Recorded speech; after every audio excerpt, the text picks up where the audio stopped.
Alright guys, welcome back. In this video, we're going over an example of drawing a network diagram for a project that has multiple critical paths, and we're just going to be starting from the table of dependencies. So when we look at the table of dependencies, we can't tell right now that there's more than one critical path, but we're going to see that as we work through the problem.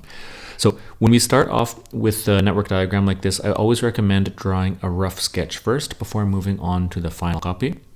This is going to allow us to just kind of make sure we don't have any unnecessary crossovers and just lay it out really quickly from the beginning. So when we look at here, activities A, B, and C, they have no predecessors. So we're going to line all of those up on the left-hand side, A, B, and C. Activity D here depends on activity A. So A is going to have an arrow leading to activity D. Activity E depends on B and C. So B and C have to lead into activity E. Activity F depends only on D, so it's just depending on activity D there. Activity G depends on D and E, so D and E have to lead into activity G. Activity H depends on F and G, so both of these are going to lead into activity H. And activity I here depends only on activity G, so it's just like this. To activity I, and activity J only depends on E. So there's another one coming down off of E, and that one is going to be J. So this is fine. When we look at this, this is our rough draft, and there's no unnecessary crossovers. We have all of our initial activities on the left-hand side, and our final activities we can now see over on the right-hand side. Now what we want to do is we want to redraw this with our template or convention, which is going to utilize this format where we're going to write the activity in the top middle, the duration in the bottom middle, and then we're going to have early start, early finish, late start, and late finish. All right, so let's just redraw the whole network diagram using these nodes instead. And now we can go ahead and start with the forward pass. So we're going to put 0 as the early start of all of our initial activities that have no predecessors. And from there, all we need to do is add the duration. So 0 plus 2 is 2. 0 plus 1 is 1, and 0 plus 3 is 3. So we get all of the early finishes of those initial activities. Then we can just bring the early finish and into the next activity for the early start. So we're going to bring this 2 across, and 2 plus 5 is 7. In this situation, we have two successors, so we have to take the larger of the two values. So it's either going to be 1 or 3. We're going to bring the 3 across because it's bigger, and the 3 plus 4 is 7. Okay.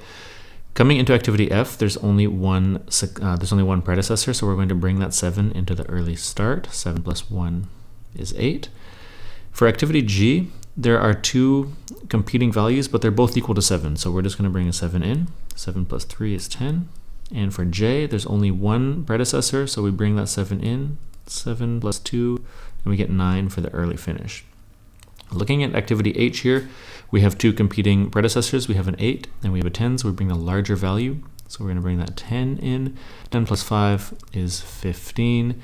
And for activity I here, there's only one predecessor, so we're going to bring that 10 straight across, and then 10 plus 3 is 13.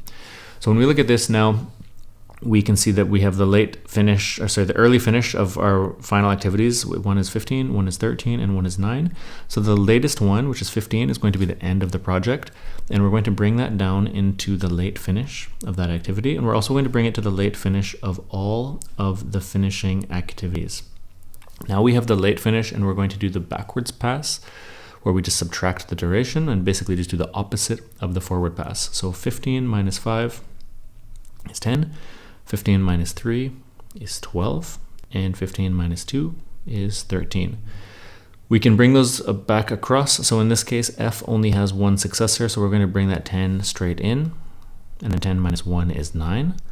For activity G, there are two successors, so we're doing the opposite of the forward pass. We're going to bring in the smaller of the two values. So we have a 10 or we have a 12. So we're going to bring in the 10, then 10 minus 3 is 7.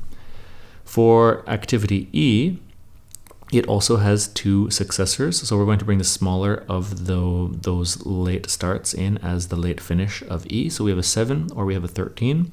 We're going to bring the 7 in, and then 7 minus 4 is 3. For activity D, same thing, we have two successors. So we bring the smaller of those late start values, which is a 9 or a 7. So we're going to bring the 7 in. 7 minus 5 is 2. And then for A, we only have one successor, so we bring that 2 straight across. 2 minus 2 is 0. And then here, activity B only has one successor. So we're going to bring that late start in as the late finish of B. So it's going to be a 3. 3 minus 1 is 2. And for activity C here, again, only one successor. So we're going to bring that 3 into the late finish position. And 3 minus 3 is equal to 0. All right, so when we're looking at critical activities, those are ones that have the total float being equal to 0, which also means that they have the early start and late start being the same value, or the early finish and late finish being the same value. So in this case, activity A is a critical activity. When we come here and look at activity D, it's the same situation. The early start, late start are the same, and the early finish, late finish are the same, so this is also critical. Same goes for activity C here. Those zeros and those 3s are equal to each other. And here, activity E, this is also a critical activity. And when we look here, F is not, B is not, but G here meets that requirement as well. So G is critical because those early starts and late starts are both 7, these 10s. J here is not a critical activity because 7 does not equal 13 and 9 does not equal 15.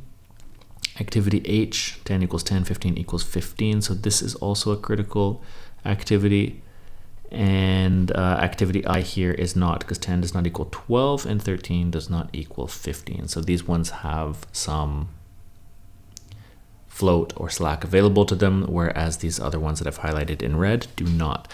And when we talk about what the critical path is, we're going to highlight also the path from one to the next as we progress through the project.